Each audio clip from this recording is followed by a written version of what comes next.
তুমি সবসময় এরকম করো, তুমি আমার কোনো কথাই শোনো না, আমার তুমি কোনো দামই দাও না। আমি যে তোমার ঘরের বউ সেই হিসেবে তুমি আমার কোনো দামই দাও না। আচ্ছা তাই না? কিসের দাম দিই না বলো, কিসের দাম দেয় আমাকে বলো। আমার কোনো কথা তুমি শোনো? কখনো শুনছো? কোনোদিনও শুনছো? আমি তোমার সংসারে এত কাজ করি, সারাদিন খেটে মরি, তারপরেও তোমার কাছে আমি কোনোদিনও পাইলাম না কোনো সুনাম যে আমি তোমার সংসারে যে কাজ করি তার প্রতিদান তো পাই না কোনোদিন। মুখ দিয়ে যদি স্বীকার করবে সেটা পর্যন্ত তুমি করতে পারো না, তারপর সবসময় আমার ছোট করো, আমার অপমান করো। কেন আমার অপমান না করলে তোমার ভালো লাগে না? হ্যাঁ শোনো, পৃথিবীর সকল মেয়ে তার নিজের সংসারে কাজ করে এবং 3-4টা করে পোলাপানও পালে। তুমি কি পারো? তুমি কি পারো আর তুমি কি করো আবার বলো? তুমি শুধু পারো আমার মুখে মুখে তর্ক করতে, আমার সাথে ঝগড়া করতে। তাই না?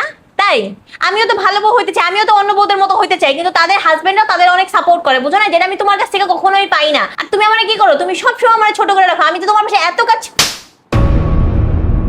দিন দিন সাহস বেড়েই যাচ্ছে তোমার। তর্ক ছাড়া আর কিছুই পারো না। না বলতে বলতে সাহস বেড়ে গেছে। ভাইয়া, তুমি আপুকে বকাবকি করলা কেন? আর বকাবকি করলে ভালো কথা, তুমি আপুর গায়ে হাত তুললা কেন? শোনো, সে তোমার বউ, তোমার চাকরানি না।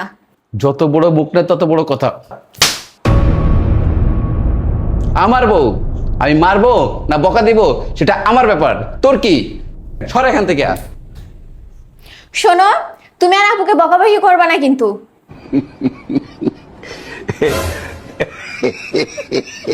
এই শোনো না, আমার অনেক বড় ভুল হয়ে গেছে। আসলে আমি এরকম করতে চাই নাই, মাথাটা হঠাৎ করে গরম হয়ে গেল, আমি বুঝতে পারি না কি করলাম।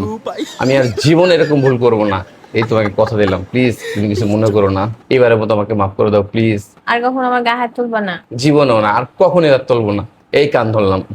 আচ্ছা ঠিক আছে, যাও, এবারের মতো মাফ করে দিলাম। আচ্ছা, বাইরে তোমার সাথে চিল্লাচিল্লি করলো কে? কে আবার? তোমার বোন টুন্নি বেগম। ওর এত বড় সাহস যে ও তোমার সাথে চিল্লাচিল্লি করছে, তর্ক করছে? হ্যাঁ না, ওর তো আর এই বাড়িতে রাখা যাবে না। ওরে বিয়ে দিয়ে বাড়ি থেকে বিদায় করতে হবে। তুমি ওরে তাড়াতাড়ি একটা বিয়ে দেওয়ার ব্যবস্থা করো, বিয়ে দিয়ে বাড়ি থেকে বিদায় করো। হ্যাঁ, তোমার সাথে তর্ক করে চিন্তা করা যায়?